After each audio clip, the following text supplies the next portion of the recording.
সপ্তম পর্ব। আজ আমাকে বৈষ্ণবী বার বার করিয়া শপথ করাইয়া লইল, তাহার পূর্ব বিবরণ শুনিয়া আমি ঘৃণা করিব কিনা। বলিলাম, শুনতে আমি চাইনে, কিন্তু শুনলেও ঘৃণা করব না। বৈষ্ণবী প্রশ্ন করিল, কিন্তু করবে না কেন? সে শুনলে মেয়ে পুরুষে সবাই তো ঘৃণা করে।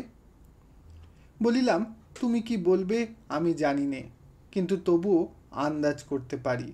সে শুনলে মেয়েরাই যে মেয়েদের সবচেয়ে বেশি ঘৃণা করে সে জানি, এবং তার কারণও জানি, কিন্তু তোমাকে বলতে আমি চাই নে। পুরুষেরাও করে, কিন্তু অনেক সময় সে ছলনা, অনেক সময় আত্মবঞ্চনা। তুমি যা বলবে তার চেয়েও অনেক কুশ্রী কথা আমি তোমাদের নিজের মুখেও শুনেছি, চোখেও দেখেছি, কিন্তু তবুও ঘৃণা হয় না। সে জিজ্ঞাসা করিল, কেন হয় না? আমি কহিলাম, বোধ হয় আমার স্বভাব। কিন্তু কালই তো বলেছি তোমাকে, তার দরকার নেই, শুনতে আমি একটু উৎসুক নই। তাছাড়া কোথাকার কে, সেসব কাহিনী নাই বা আমাকে বললে। বৈষ্ণবী অনেকক্ষণ চুপ করিয়া কি ভাবিল, তারপরে হঠাৎ জিজ্ঞাসা করিল, আচ্ছা গোসাই, তুমি পূর্বজন্ম পরজন্ম এসব বিশ্বাস করো? আমি কহিলাম, না। সে কহিল, না কেন? এ কি সত্যি নেই তুমি ভাবো? আমি কহিলাম, আমার ভাবনার জন্য অন্য জিনিস আছে, এসব ভাববার বোধ হয় সময় পেয়ে উঠিনে। বৈষ্ণবী আবার ক্ষণকাল মৌন থাকিয়া বলিল, একটা ঘটনা তোমাকে বলবো, বিশ্বাস করবে? ঠাকুরের দিকে মুখ করে বলছি, তোমাকে মিথ্যা বলবো না। হাসিয়া কহিলাম, করব গো কমললতা, করব। ঠাকুরের দিব্যি না করে বললেও তোমাকে বিশ্বাস করব। বৈষ্ণবী কহিল, তবে বলি। একদিন গহর গোসাইয়ের মুখে শুনলাম হঠাৎ তার পাঠশালার বন্ধু এসেছিলেন বাড়িতে। ভাবলুম, যে লোক একটা দিন আমাদের এখানে না এসে পারে না, সে রইল কোন ছেলেবেলার বন্ধুকে নিয়ে মেতে ৬-৭ দিন। আবার ভাবলুম, এ কেমন ধারা বামুন বন্ধু যে অনায়াসে পড়ে রইল মুসলমানের ঘরে, কারও ভয় করলে না। তার কি কোথাও কেউ নেই নাকি? জিজ্ঞাসা করতে গহর গোসাইও ঠিক এই কথাই বললে সংসারে তার আপনার কেউ নেই বলে তার ভয়ও নেই, ভাবনাও নেই।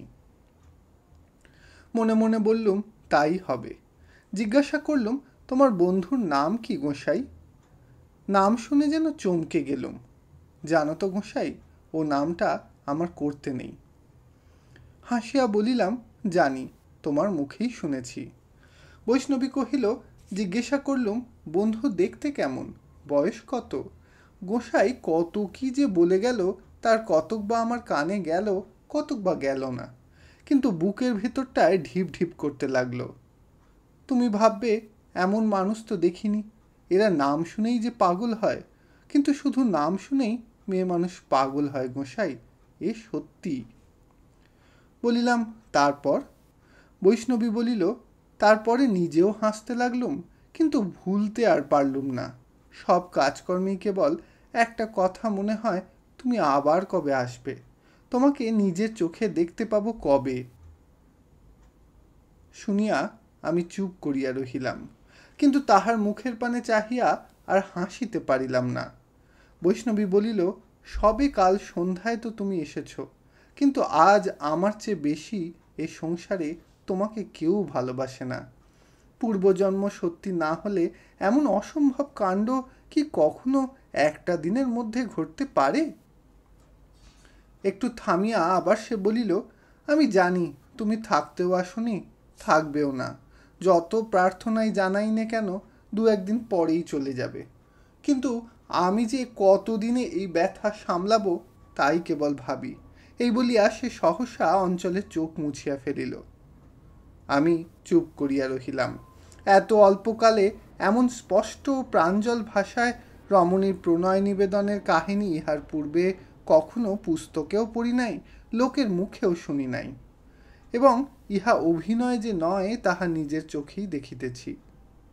কমললতা দেখিতে ভালো, অক্ষর পরিচয়হীন মূর্খও নয়।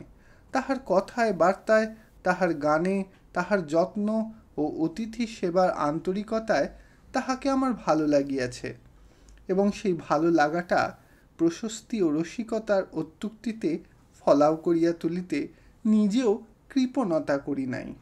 কিন্তু দেখিতে দেখিতে পরিণতি যে এমন ঘোরালো হইয়া উঠিবে, বৈষ্ণবীর আবেদনে, অশ্রুমোচনে ও মাধুর্যের অকুণ্ঠিত আত্মপ্রকাশে সমস্ত মন যে এমন তিক্ততায় পরিপূর্ণ হইয়া যাইবে, ক্ষণকাল পূর্বেও তাহার কি জানিতাম। যেন হতবুদ্ধি হইয়া গেলাম। কেবল লজ্জাতেই যে সর্বাঙ্গ কণ্টকিত হইল তাই নয়, কি এক প্রকার অজানা বিপদের আশঙ্কায় অন্তরের কোথাও আর শান্তি স্বস্তি রহিল না। জানি না কোন অশুভ লগ্নে কাশী হইতে যাত্রা করিয়াছিলাম, এ যে এক পুঁটুর জাল কাটিয়া আরেক পুঁটুর ফাঁদে গিয়া ঘাড় মোড় গুঁজিয়া পড়িলাম। এদিকে বয়স্ত যৌবনের সীমানা ডিঙাইতেছে। এই সময় অযাচিত নারী প্রেমের বন্যা নামিল নাকি? কোথায় পলাইয়া যে আত্মরক্ষা করিব ভাবিয়া পাইলাম না। যুবতী রমণীর প্রণয় ভিক্ষাও যে পুরুষের কাছে এত অরুচির হইতে পারে তাহার ধারণাও ছিল না। ভাবিলাম অকস্মাৎ মূল্য আমার এত বাড়িল কি করিয়া। আজ রাজলক্ষ্মীর প্রয়োজনও আমাতে শেষ হইতে চাহে না। বজ্র মুষ্টি এতটুকু শিথিল করিয়াও আমাকে সে নিষ্কৃতি দিবে না, এই মীমাংসা চুকিয়াছে। কিন্তু এখানে আর না, সাধু সঙ্গ মাথায় থাক। স্থির করিলাম কালই এ স্থান ত্যাগ করিব। বৈষ্ণবী হঠাৎ চকিত হইয়া উঠিল। এই যা, তোমার জন্য যে চা নিয়েছি গোসাই। আমি কহিলাম, বলো কি, পেলে কোথায়? সে কহিল, শহরে লোক পাঠিয়েছিলাম, যাই তৈরি করে আনিগে। কোথাও পালিও না যেন। আমি কহিলাম, না, কিন্তু তৈরি করতে জানো তো? বৈষ্ণবী জবাব দিল না, শুধু মাথা নাড়িয়া হাসি মুখে চলিয়া গেল। সে চলিয়া গেলে সেই দিকে চাহিয়া মনের মধ্যে কেমন একটা ব্যথা বাজিল। চা পান আশ্রমের ব্যবস্থা নয়, হয়তো নিষেধই আছে, তবু ও জিনিসটা যে আমি ভালোবাসি এ খবর সে জানিয়াছে, এবং শহরে লোক পাঠাইয়া সংগ্রহ করিয়াছে।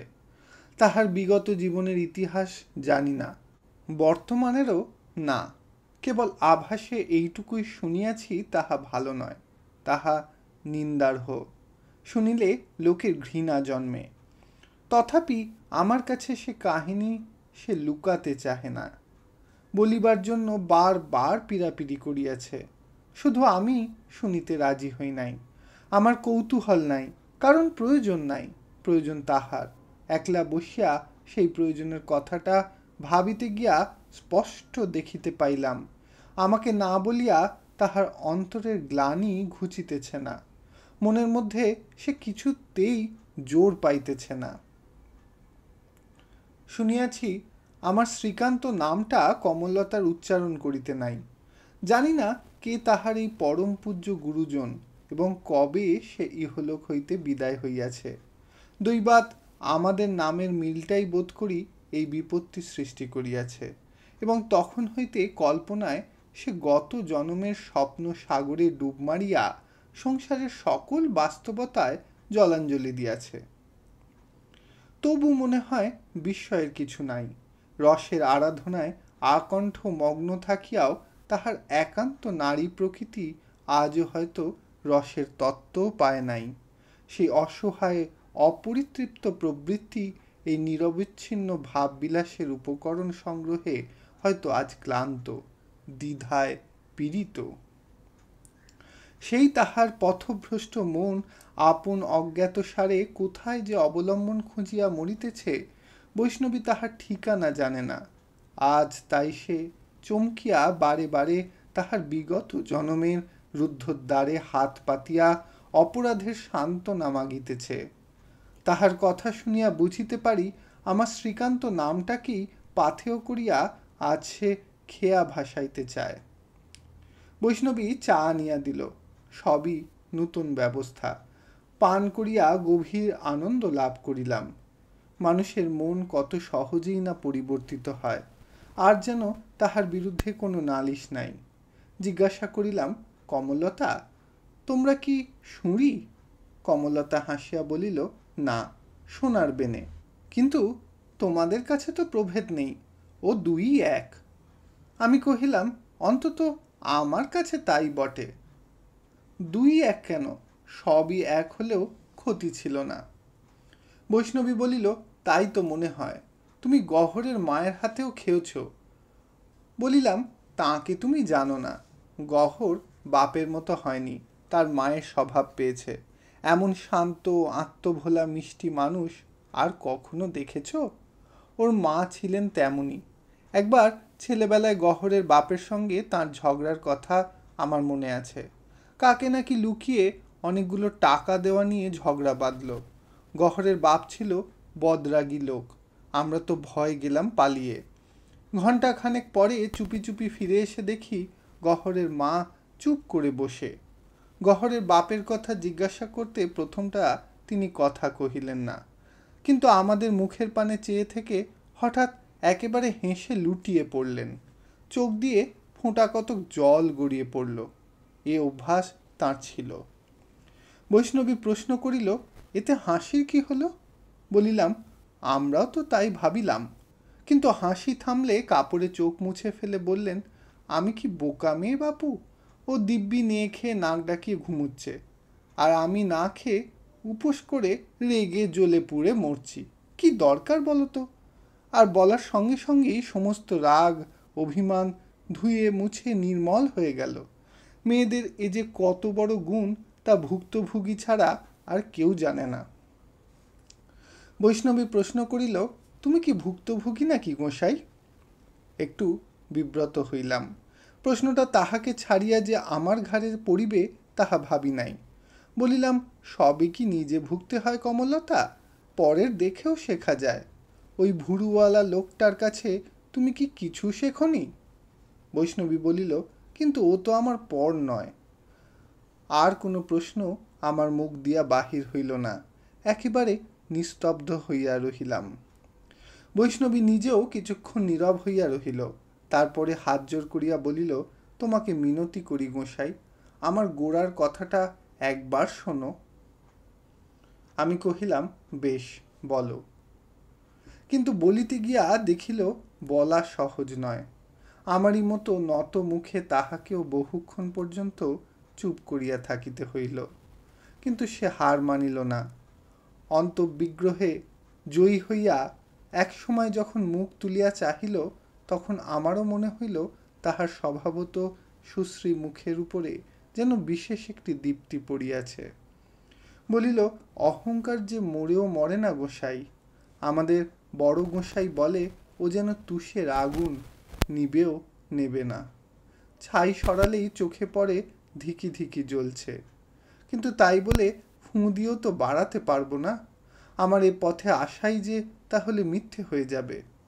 শোনো, কিন্তু মেয়ে মানুষ তো, হয়তো সব কথা ভুলে বলতেই পারবো না। আমার কুণ্ঠার অবধি রহিল না। শেষবারের মতো মিনতি করিয়া বলিলাম, মেয়েদের পদস্খলনের বিবরণে আমার আগ্রহ নেই, ঔৎসুক্য নেই, ও শুনতে আমার কোনোদিন ভালো লাগে না কমললতা।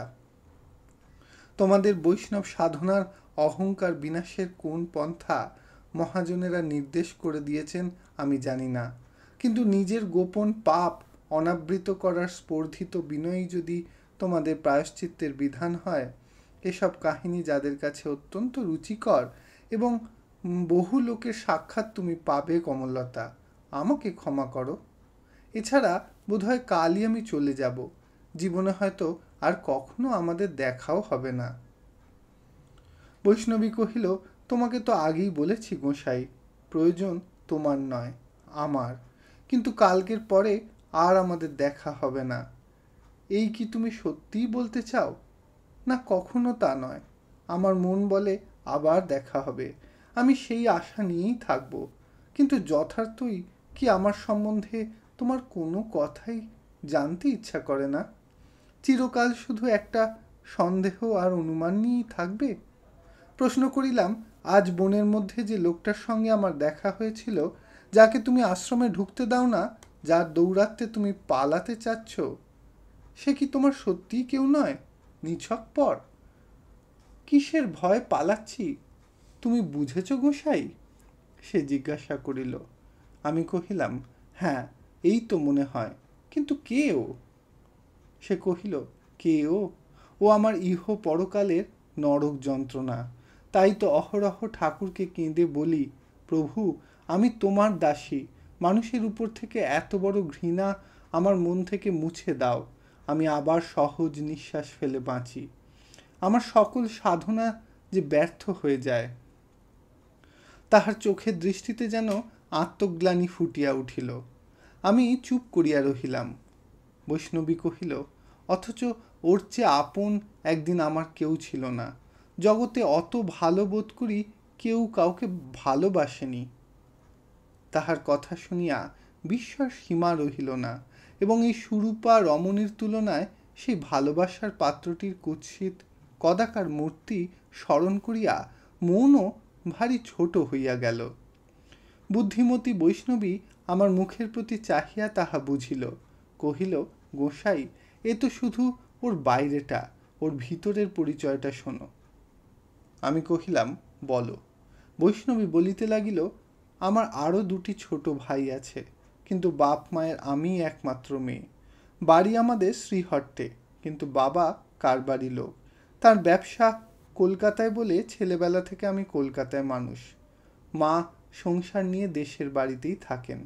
আমি পুজোর সময় যদি কখনো দেশে যেতুম, মাসখানেকের বেশি থাকতে পারতুম না। আমার ভালোও লাগতো না। কলকাতাতেই আমার বিয়ে হয়। 17 বছর বয়সে কলকাতাতেই আমি তাকে হারাই। তার নামের জন্যেই গোসাই, তোমার নামটা গহর গোসাইয়ের মুখে শুনে আমি চমকে উঠি। এই জন্যেই নতুন গোসাই বলে ডাকি।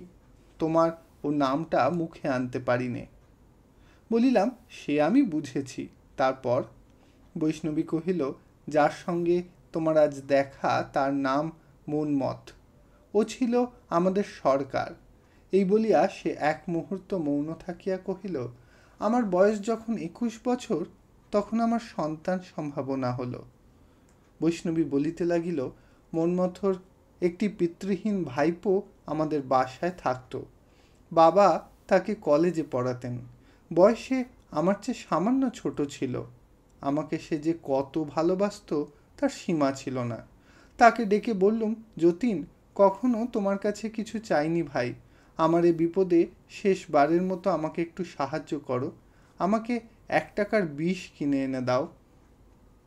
কথাটা প্রথমে সে বুঝতে পারেনি, কিন্তু যখন বুঝলে মুখখানা তার মরার মতো ফ্যাকাশে হয়ে গেল। বললুম, দেরি করলে হবে না ভাই, তোমাকে এখনই কিনে এনে দিতে হবে, এছাড়া আমার আর অন্য পথ নাই। শুনে যতীনের সে কি কান্না! সে ভাবত আমাকে দেবতা, ডাকত আমাকে দিদি বলে। কি আঘাত, কি ব্যথাই সে যে পেলে, তার চোখের জল আর শেষ হতেই চায় না। বললে, উষা দিদি, আত্মহত্যার মতো মহা পাপ আর নেই। একটা অন্যায়ের কাঁধে আর একটা তার বড় অন্যায় চাপিয়ে দিয়ে তুমি পথ খুঁজে পেতে চাও? কিন্তু লজ্জা থেকে বাঁচবার এই উপায় যদি তুমি স্থির করে থাকো দিদি, আমি কখনো সাহায্য করব না। এছাড়া তুমি আর যা আদেশ করবে আমি স্বচ্ছন্দে পালন করব। তার জন্যেই আমার মরা হলো না। ক্রমশ কথাটা বাবার কানে গেল। তিনি যেমন নিষ্ঠাবান বৈষ্ণব, তেমনি শান্ত নিরীহ প্রকৃতির মানুষ।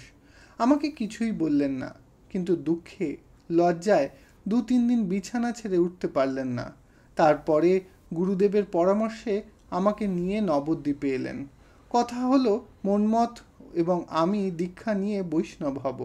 তখন ফুলের মালা আর তুলসীর মালা বদল করে নতুন আচারে হবে আমাদের বিয়ে। তাতে পাপের প্রায়শ্চিত্ত হবে কিনা জানি নে, কিন্তু যে শিশু গর্ভে এসেছে, মা হয়ে তাকে যে হত্যা করতে হবে না, সেই ভরসাতেই যেন অর্ধেক বেদনা মুছে গেল। উদ্যোগ আয়োজন চলল। দীক্ষাই বলো আর ভেখই বলো, তাও আমাদের সাঙ্গ হলো। আমার নতুন নামকরণ হলো কমললতা। কিন্তু তখনও জানি নে যে বাবা 10,000 টাকা দেবার প্রতিশ্রুতি দিয়েই তবে মন্মথকে রাজি করিয়েছিলেন। কিন্তু হঠাৎ কি কারণে জানি নে বিয়ের দিনটা দিন কয়েক পিছিয়ে গেল। বোধহয় সপ্তাহখানেক হবে। মন্মথকে বড় একটা দেখি নে। নবদ্বীপের বাসায় আমি একলাই থাকি। এমনি কদিন যায়, তারপরে শুভ দিন আবার এসে উপস্থিত হলো। স্নান করে শুচি হয়ে শান্ত মনে ঠাকুরের প্রসাদী মালা হাতে প্রতীক্ষা করে রইলুম। বাবা বিষণ্ণ মুখে একবার ঘুরে গেলেন, কিন্তু নবীন বৈষ্ণবের বেশে মন্মথর যখন দেখা মিলল, হঠাৎ সমস্ত মনের ভেতরটা যেন বিদ্যুৎ চমকে গেল। সে আনন্দের কি ব্যথার ঠিক জানি নে, হয়তো দুই ছিল, কিন্তু ইচ্ছে হলো উঠে গিয়ে তার পায়ের ধুলো মাথায় নিয়ে আসি, কিন্তু লজ্জায় সে আর হয়ে উঠল না। আমাদের কলকাতার পুরনো দাসী কী সব জিনিসপত্র নিয়ে এলো। সে আমাকে মানুষ করেছিল, তার কাছেই দিন পিছোবার কারণ শুনতে পেলুম। কতকালের কথা, তবু গলা ভারী হইয়া তাহার চোখে জল আসিয়া পড়িল। বৈষ্ণবী মুখ ফিরাইয়া অশ্রু মুছিতে লাগিল। মিনিট ৫-৬ পরে জিজ্ঞাসা করিলাম, কারণটা কি বললে সে? বৈষ্ণবী কহিল, বললে মন্মথ হঠাৎ ১০,০০০-এর বদলে ২০,০০০ টাকা দাবি করে বসল। আমি কিছুই জানতুম না। চমকে উঠে জিজ্ঞাসা করলুম, মন্মথ কি টাকার বদলে রাজি হয়েছে নাকি? আর বাবাও ২০,০০০ টাকা দিতে চেয়েছেন? দাসী বললে, উপায় কি দিদিমণি, ব্যাপারটা তো সহজ নয়। প্রকাশ হয়ে পড়লে যে সমাজ, জাত, কুল, মান সব যাবে। মন্মথ আসল কথাটা শেষকালে প্রকাশ করে দিলে। বললে, দায়ী তো সে নয়, দায়ী তার ভাইপো যতীন। সুতরাং বিনা দোষে যদি তাকে জাত দিতেই হয় তো ২০,০০০-এর কমে পারবে না। তাছাড়া পরের ছেলের পিতৃত্ব স্বীকার করে নেওয়া এ কি কম কঠিন? যতীন তার ঘরে বসে পড়ছিল, তাকে ডেকে এনে কথাটা শোনানো হলো। শুনে প্রথমটা সে হতবুদ্ধি হয়ে দাঁড়িয়ে রইল, তারপর বললে, মিছে কথা। পিতৃব্য মন্মথ গর্জন করে উঠল, পাজি নচ্ছার নেমো খারাম, যে লোক তোকে ভাত কাপড় দিয়ে কলেজে পড়িয়ে মানুষ করছে, তুই তারই করলি সর্বনাশ। কি কাল সাপকেই না আমি মনিবের ঘরে ডেকে এনেছিলাম, ভেবেছিলাম বাপ মা মরা ছেলে মানুষ হবে। ছি ছি। এই না বলে সে বুকে কপালে পটাপট করাঘাত করতে লাগলো। বললে, এ কথা উষা নিজের মুখে ব্যক্ত করেছে, আর তুই বলিস না? যতীন চমকে উঠে বললে, উষা দিদি নিজে বলেছেন আমার নামে? কিন্তু তিনি তো কখনো মিথ্যে বলেন না। এত বড় মিথ্যে অপবাদ তার মুখ থেকে তো কিছুতেই বার হতে পারে না। মন্মথ আর একবার গর্জন করে উঠল, ফের? তবু অস্বীকার করবি, পাজি হতভাগা শয়তান? জিজ্ঞাসা কর তবে মনিবকে, তিনি কি বলেন শোন। কর্তা সায় দিয়ে বললেন, হ্যাঁ। যতীন বললে, দিদি নিজে করেছেন আমার নাম? কর্তা আবার ঘাড় নেড়ে বললেন, হ্যাঁ। বাবাকে সে দেবতা বলে জানত। এরপরে আর প্রতিবাদ করলে না। স্তব্ধ হয়ে কিছুক্ষণ দাঁড়িয়ে থেকে আস্তে আস্তে চলে গেল। কি ভাবলে সেই জানে। রাত্রে কেউ তার খোঁজ করলে না। সকালে কে এসে তার খবর দিলে সবাই ছুটে গিয়ে দেখলে আমাদের ভাঙা আস্তাবলের এক কোণে যতীন গলায় দড়ি দিয়ে ঝুলছে। বৈষ্ণবী কহিল, শাস্ত্রে ভাইপোর আত্মহত্যায় খুড়োর অশৌচ বিধি আছে কিনা জানি নে মশাই, হয়তো নেই, হয়তো ডুব দিয়ে শুদ্ধ হয়। সে যাই হোক, শুভ দিন, দিন কয়েক মাত্র পিছিয়ে গেল।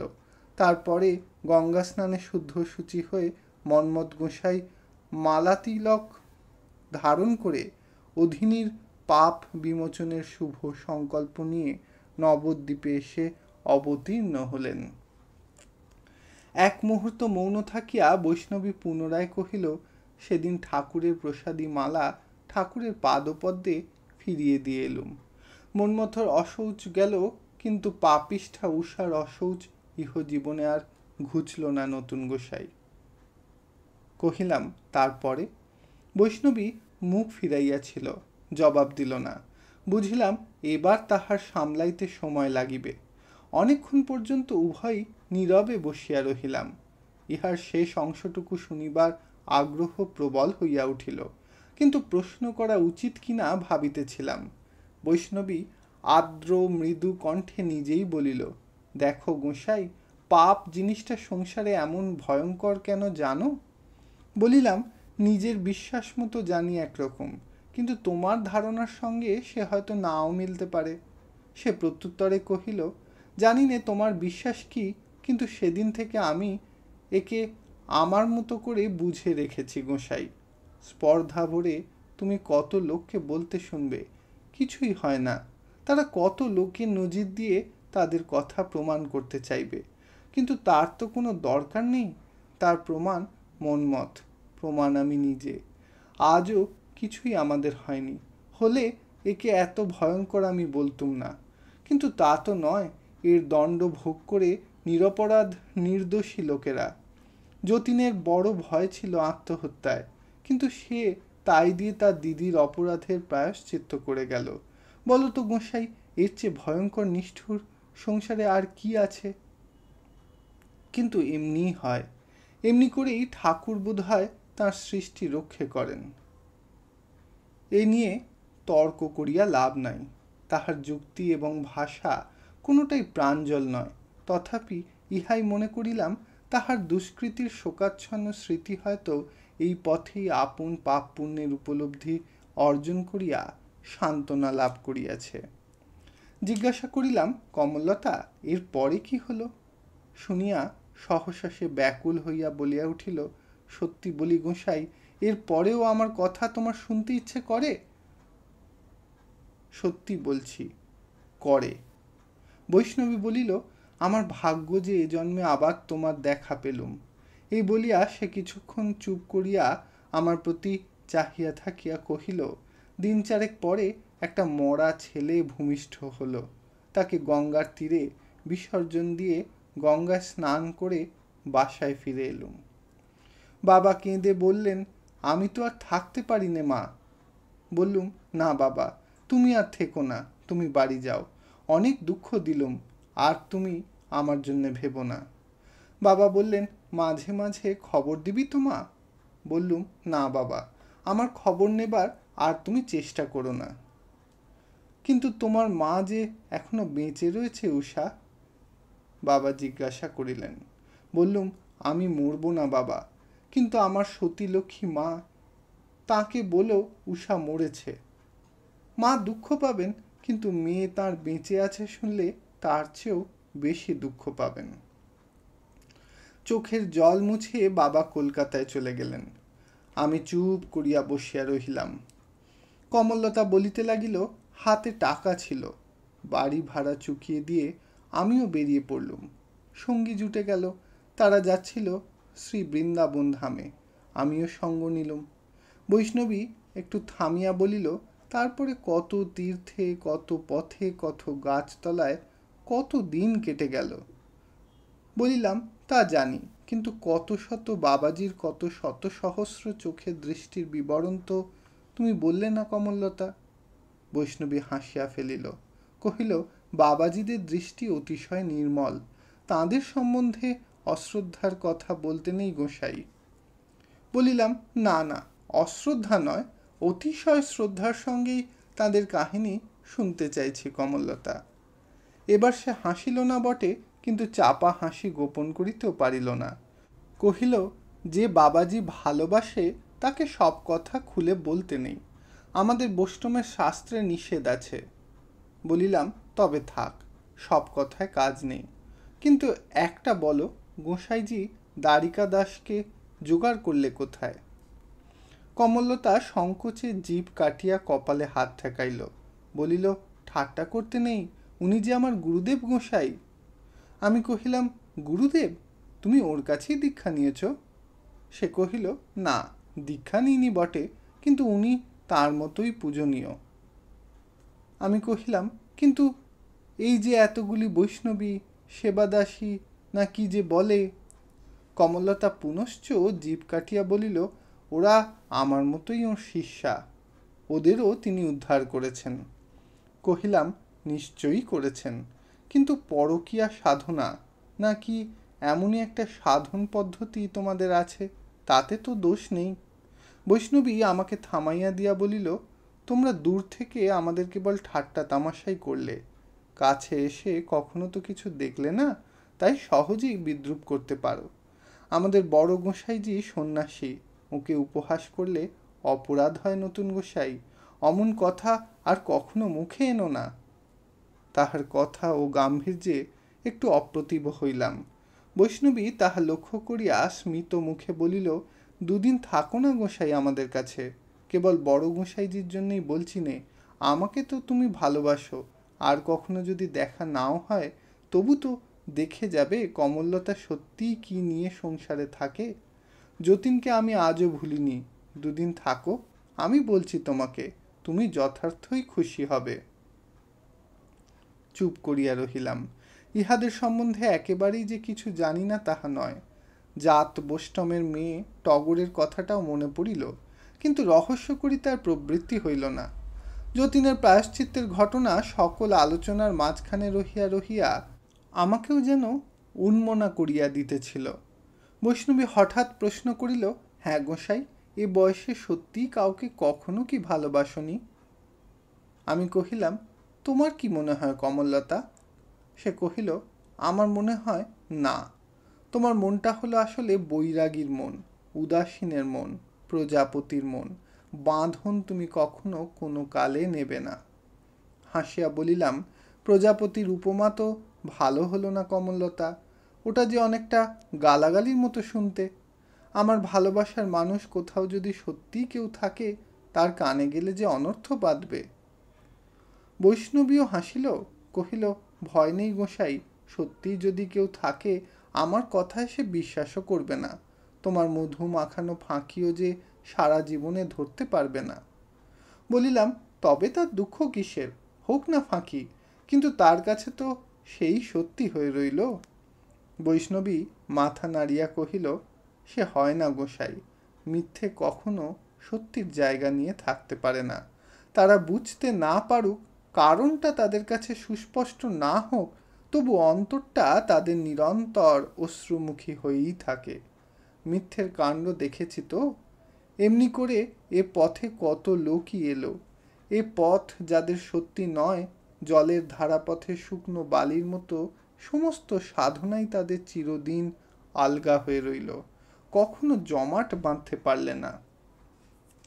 একটু থামিয়া সে যেন হঠাৎ নিজের মনেই বলিয়া উঠিল, তারা রসের খবর তো পায় না, তাই প্রাণহীন নির্জীব পুতুলের নিরর্থক সেবায় প্রাণ তাদের দুদিনে হাঁপিয়ে ওঠে।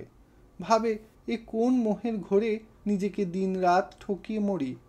এদের দেখেই আমাদের তোমরা উপহাস করতে শেখো। কিন্তু এ কি আমি বাজে বকে মরছি গোসাই? এসব অসংলগ্ন প্রলাপের তুমি তো একটা কথাও বুঝবে না।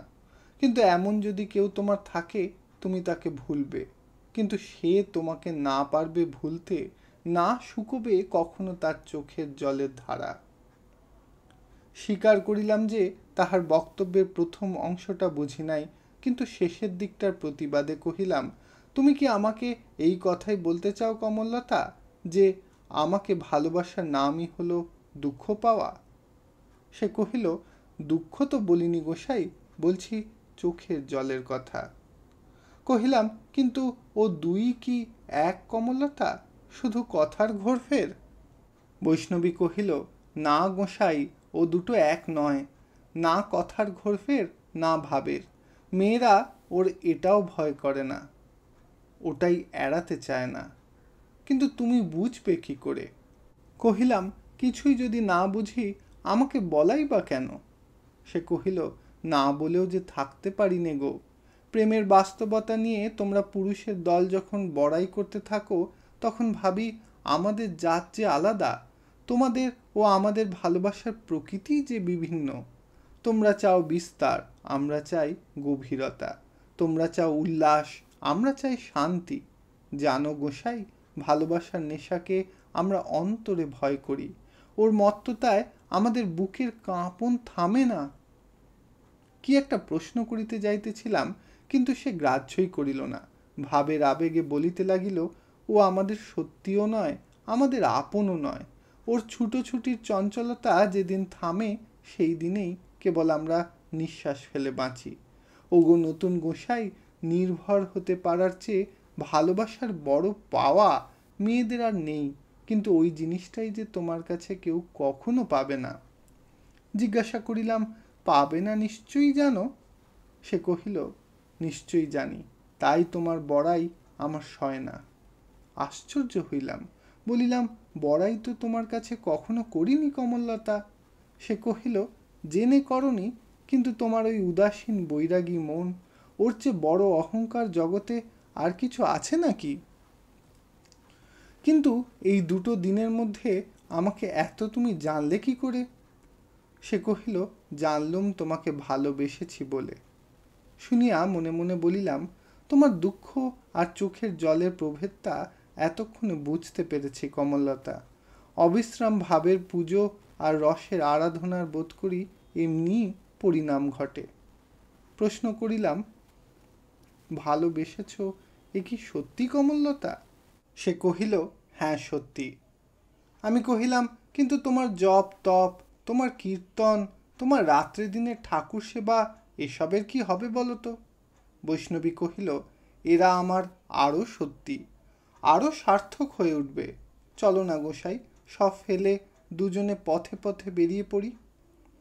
ঘাড় নাড়িয়া বলিলাম, সে হয় না কমললতা, কাল আমি চলে যাচ্ছি, কিন্তু যাবার আগে গহরের কথাটা একটু জেনে যেতে ইচ্ছা করে।